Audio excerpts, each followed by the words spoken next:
Black culture is resilient, is unity, is power, is hope, is joy. Black people are not one thing. Our experiences and stories could never be simplified or distilled. This is a window into what makes us, from our hair to our clothes to that unparalleled style that rests in us all. This is truth.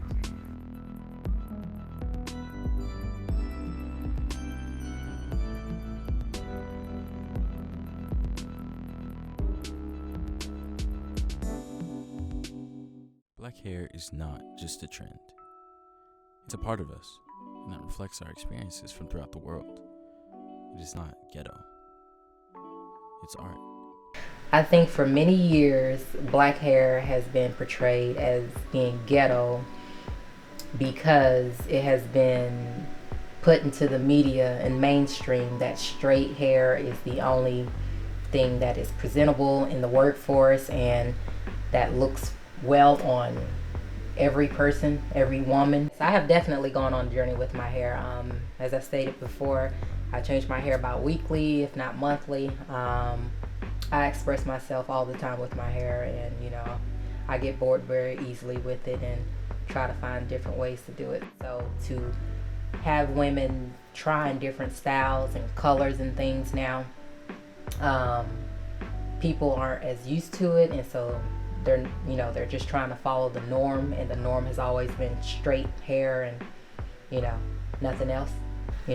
Thankfully it's coming to a place where it's gonna get better with the Crown Act that's being passed, and so I'm hoping that act will be passed in many states to come. I feel like it's portrayed as ghetto a while because it's all over our head. Some people just grow it out, don't tame it. Some people do tame it, maintain it.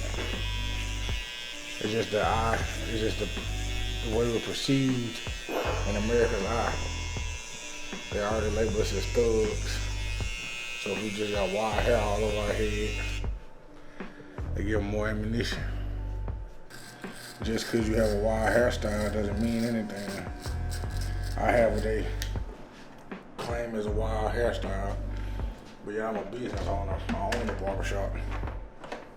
In some form of fashion, everybody done tried to have, I feel like, a black hairstyle, whether it's a low fade or braids, dreads.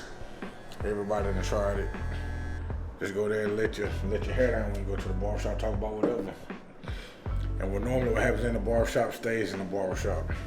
I feel like it's like the black man's country club. You go there, talk about all your problems, talk about sports, life, politics, religion. So you just judge-free zone. You argue. Go on about your business. Leave it in the barbershop, you don't take it out the barbershop. It's really not an argument, it's just more so conversation. Different point of views on life, religion, politics, all aspects of life. Don't be afraid to be who you are. You are who you are. Don't let your hair judge you. You are not your hair. Of course, no discussion about Black art would be complete without acknowledging the men and women that shape the abstract world of our visual art and music. We see this influence all around us, from the stage to the streets. Black art has fueled and shaped the climate of wherever we have found ourselves. The Black experience, and I use that word monolithically, it's a very unique experience. It's a deep experience, and for as much light as there's also that darkness.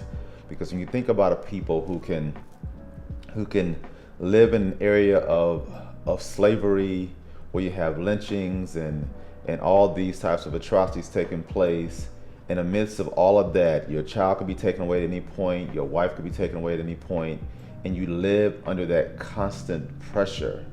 But even with all of that, you can still smile, you can still laugh, you can still marry and give in marriage and give birth. All these things you can still do, be creative, music and dance. That right there is a Black experience, and from that, nothing short of art can come from that. I grew up in the South, the gallant South, where there was the constant tug between the history of the South and all of its ugliness, but then also the beauty of the South. And what I mean by that is, you look at the history of the South with antebellum slavery and all those things taking place, the whole segregation part of it, and then the beauty of it that I grew up in with a loving family, where I had both my father and my mother in the home. And although we were not wealthy by any stretch, in fact, we were poor by popular standards, but we were rich in those things that I think made for good humans.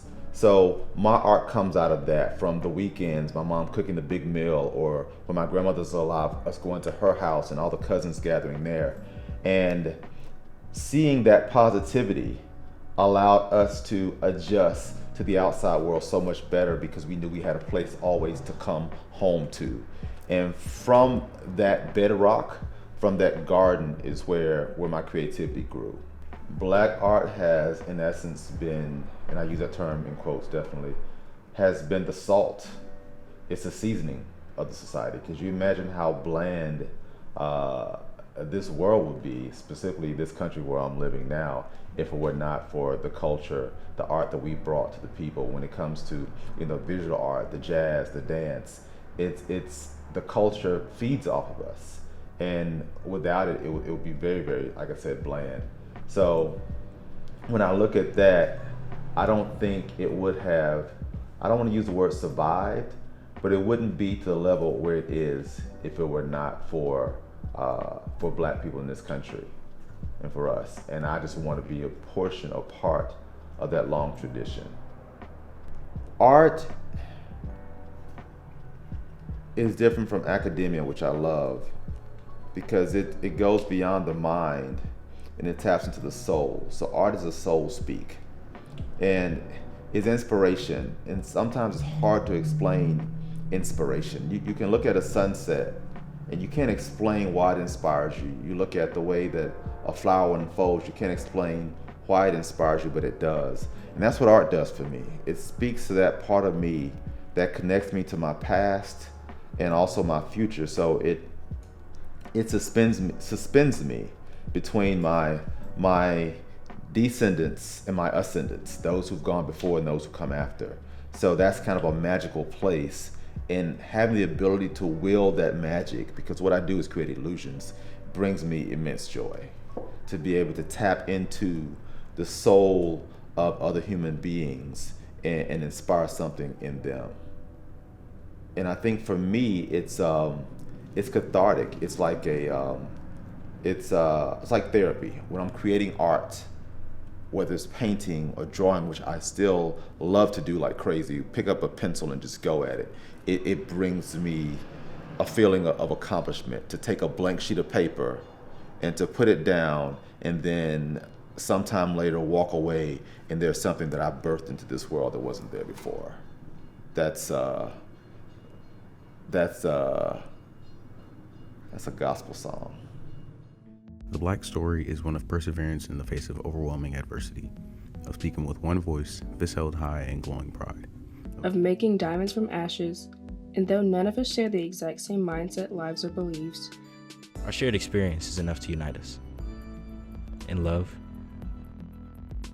in empathy, in strength, and joy.